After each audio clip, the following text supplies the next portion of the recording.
फार मोठ्या संख्येने आज आपण या ठिकाणी जमलेलो आहोत. भाषणं चालू आहेत आणि आपल्या सर्वांचं म्हणणं आहे की विकास झालेला नाही. माझ्या डोक्यावर विकास दिसतोय. ते म्हणतात चुकून आलेला आहे.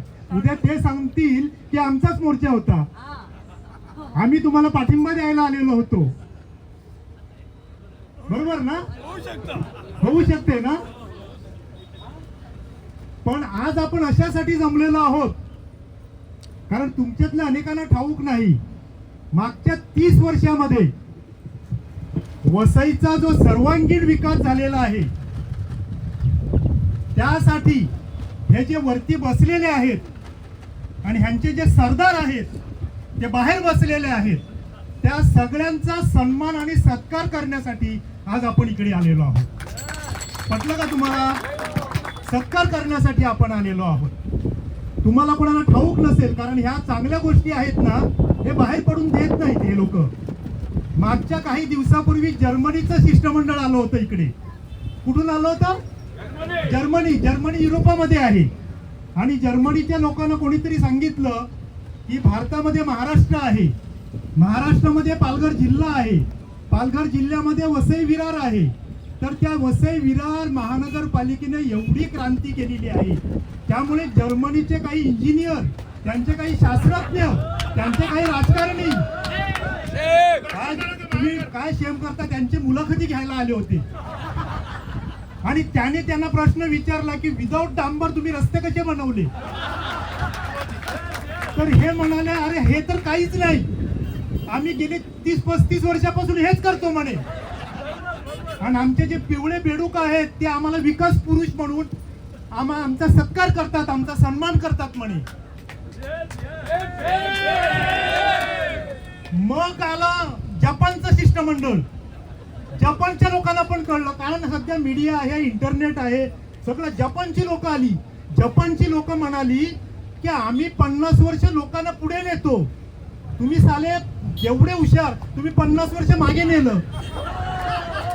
तर हे काय म्हणाले, अरे हे तर काहीच नाही म्हणे, हा आमच्या डाव्या हाताचा खेळ आहे म्हणे, हा आमच्या डाव्या हाताचा खेळ आहे म्हणे, मागे नेणं अतिशय सोपं आहे म्हणे, आमच्या लोकांना पण आवडते म्हणे. आमची लोक एवढी हुशार आहेत की आमच्या नगरसेवकाची सत्कार लाल टोपी, धोतर आणि कब्जा घालून करतात. तुम्ही पण दोषी आहात ना? म्हणजे एकदा सत्तेवर आला म्हणजे लगेच तुम्ही ओवाळायला मोकळे. अरे काम बघा, 30 वर्षापासून काय चाललंय ते बघा, काय चाललंय हे. हा म्हणजे ह्या लोकांनी जी क्रांती केलेली आहे ना ती प्रचंड मोठी आहे. म्हणजे आपलं एक काय दुःख होतं की वसईमध्ये नदी नाही. नदी आहे का वसईमध्ये? सगळीकडे नदी आहेत. ती वैतरणा आहे पण जरा लांब आहे, पण वसईत नदी नाही. तर ह्यानी काय केलं, आपण मागितली नव्हती नदी, लक्षात ठेवा. आपण नदी मागितली होती का? आपण रस्ते मागितले होते, आपण घरासाठी काही गोष्टी मागितल्या, छोट्या छोट्या गोष्टी होत्या त्या मागितल्या होत्या. पण ते हुशार आहेत, न मागता जो देतो ना त्याला राजकारणी म्हणतात, न मागता देतो त्याला. तर ह्यानी काय केलं, ह्यानी ह्या संपूर्ण इकडे ह्या विवा कॉलेज पासून त्या विरारच्या चेकनाक्यापर्यंत एक नदी आणली. त्यानंतर त्यांनी त्या बोळीन्स पासून त्या विरारपर्यंत दुसरी एक नदी आणली. त्यानंतर नाळा ते नंदाखाल दुसरी एक नदी आणली.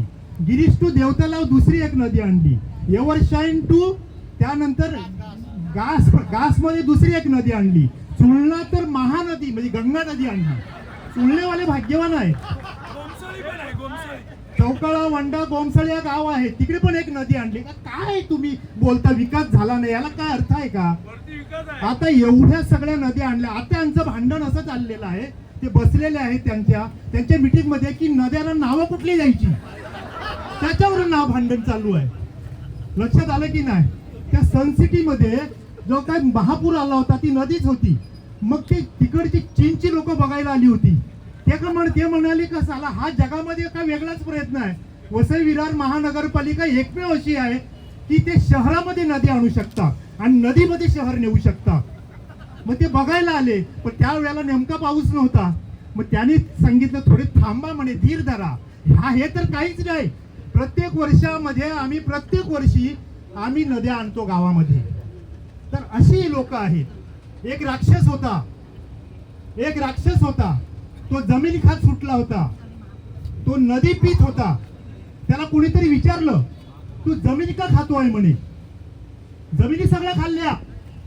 30 वर्षामध्ये जमीन फक्त यांच्याच मालकीची, बाकी कुणाच्या मालकीची. सगळे सातबारे यांच्या नावावर आहेत. सगळे सातबारे यांच्या नावावर आहेत. गोष्ट लक्षात घ्या, सगळे सातबारे यांच्या नावावर आहेत. आणि जो बोलेल तो विकास विरोधी. कशासाठी आम्ही या ठिकाणी आलेलो आहोत? लाज वाटते आम्हाला. तो त्या राक्षसाची गोष्ट मी तुम्हाला सांगत होतो. तो राक्षस काय करायचा? तो जमीन खायचा. आता जमीन जो खातो ना तो राक्षस असतो. आपण अन्न खातो. तो राक्षस समुद्र प्यायचा. त्याला कोणीतरी विचारलं की तू जमीन का खातो, तू समुद्र का पितो? तर त्याने उत्तर दिलं, मला भीती वाटते की कदाचित उद्या सगळी जमीन संपून जाईल, कदाचित सगळा समुद्र संपून जाईल, म्हणून ह्यांना भस्म्या रोग झालेला आहे, ते सगळे वरती बसलेले आहेत. कुठल्याही शासकीय अधिकाऱ्यांच्या विरोधामध्ये बोलू नये आपण, कारण ते अतिशय चांगलं काम करीत असतात. पण तुम्ही लक्षात घ्या, मागच्या 30 ते 35 वर्षामध्ये 1989 पासूनचा इतिहास बघा. म्हणजे त्या तलाठी असू द्या, तहसीलदार असू द्या, प्रांत असू द्या, कलेक्टर असू द्या, ह्यांचे काही कमिशनर हे नंतर आले, पोलिसांचे काही माणसं असू द्या, ह्यांनी वसई संपूर्ण वस्त्रहरण केलेलं आहे. ही गोष्ट लक्षात घ्या. आणि त्यासाठी आज आपण या ठिकाणी एकत्र जमलेलो आहोत. ही संख्या प्रचंड मोठी आहे. गोष्ट लक्षात घ्या, ही संख्या प्रचंड मोठी आहे. कारण हे नेहमी काय सांगतात, ह्यांचा विकास जो आहे ना तो गाभण राहिलेला आहे. त्यांचा विकास, आणि त्या विकासाला 8वा महिना लागलेला आहे. गेल्या 30 वर्षापासून आम्ही ऐकतो विकास विकास विकास. अरे कसला विकास? विकास केलं काय तुम्ही? काय केलं तुम्ही? म्हणजे जेव्हा पाऊस पडतो तेव्हा माणसाचा श्वास कोणतो, डायलिसिस मला न्यायचं कुठून? अरे तुम्हाला लाज वाटली पाहिजे, थोडी तरी संवेदना आहे की नाही? आणि हे 1 वर्षापासून चालू आहे. 1 वर्षापासून चालू आहे. म्हणजे सगळ्या जमिनी यांच्या, सगळी मालकी यांची, सगळे टेंडर हे काढणार, सगळे टेंडर हे भरणार, सगळे टँकर यांचे, सगळ्या बिल्डिंग यांच्या. बिल्डिंग पाडणारे पण हेच, लोकांना रस्त्यावर आणणारे पण हेच. हे विकास पुरुष. आणि त्यासाठी एकत्र जमलेलो आहोत. हा विवेकाचा आवाज आहे. राजकारणाकडून प्रश्न सुटत नसतात, ह्याचा अनुभव आपण 35 वर्षात घेतला. कोणी वाईट वाटून घेऊ नका. ही राजकीय चळवळ आहे, परंतु सगळ्या राजकारणाने निराशा केलेली आहे. ही गोष्ट देखील सांगू द्या. तर कशाला या बाया येऊन इकडे बसल्या असत्या? तुम्हाला लाज वाटली पाहिजे. 2-2 आमदार तुमचे आहेत, खासदार तुमचा आहे, राज्यात तुमची सत्ता आहे. काय लोक छोट्या छोट्या गोष्टीसाठी संपूर्ण महाराष्ट्रभर ते चित्र गेलं. काय चित्र होतं की 5 दिवस वसई हँग झालेली होती. आणि ही वसई विरार, ज्याला काहीतरी इतिहास होता, ज्यासाठी काही लोक उभी राहिलेली होती, ज्यामागे परंपरा होती, त्या वसईची तुम्ही अशी दैना केली. आणि पुन्हा सातत्याने सांगता, मिटिंग घेतली, मिटिंग मध्ये काय सांगतात? हा प्रश्न चला सुटला का? कुठला प्रश्न? नाही, रस्त्याचा प्रश्न सुटला का? तुमची व्हिडिओ क्लिप बघितलं ना मी. अरे कशाला सातत्यानं? त्यांना इकडे येऊ द्या, त्यांच्या केबिन मध्ये आपण ना जायचं, त्यांना येऊ द्या इकडे. ही परंपरा ठेवा. आपण त्यांच्या केबिन मध्ये कशाला जायचं? त्यांना येऊ द्या ना, ते आपले नोकर आहेत. त्यांच्या केबिन मध्ये कशाला जायचं? त्यांच्या केबिन मध्ये कशाला जायचं? मला काल कोणीतरी फोन केला, मी नाही आलो. अरे आम्हाला आत्मा आहे, आत्मा विकलेल्या लोकांकडे आम्ही जात नाही. प्रश्न कुठला आहे? हा अमुक प्रश्न मिटला. दुसरा प्रश्न कुठला आहे? लोक तुमच्या घराचा प्रश्न मिटला. प्रश्न सगळे मिटले. मग आज आंदोलन कशाला आहे? काय पिवळे बेडूक आहेत ते पोस्ट टाकतात, चर्चा करू. अरे चर्चा? बाबा तुझा जन्म झाला नव्हता 89 मध्ये, तेव्हापासून आम्ही चर्चा करतो. जी पोरं टाकतात ना, मला कोणाचं हे नाही, मी सगळी माझी अतिशय जवळची मुलं आहेत, पोस्ट टाकतात सोशल मीडियावर. काय पोस्ट टाकतात? कशाला आंदोलन? चर्चा करू, बसू. अरे कोणाबरोबर बसू? त्यांच्या बरोबर बसायचं? यांना शरम वाटली पाहिजे. यांना शरम वाटली पाहिजे की आज ही वसईतली सुशिक्षित लोक, हा तुमचा पराभव आहे, तुमच्या राजकारणाचा पराभव आहे, तुमच्या समाजकारणाचा पराभव आहे, तुमच्या संपूर्ण जीवनाचा पराभव आहे. तुमच्या संपत्तीला चूल लावायची आहे का? तुमच्या 5,000 कोटी जे आहे, जी संपत्ती आहे, त्याला चूल लावायची आहे.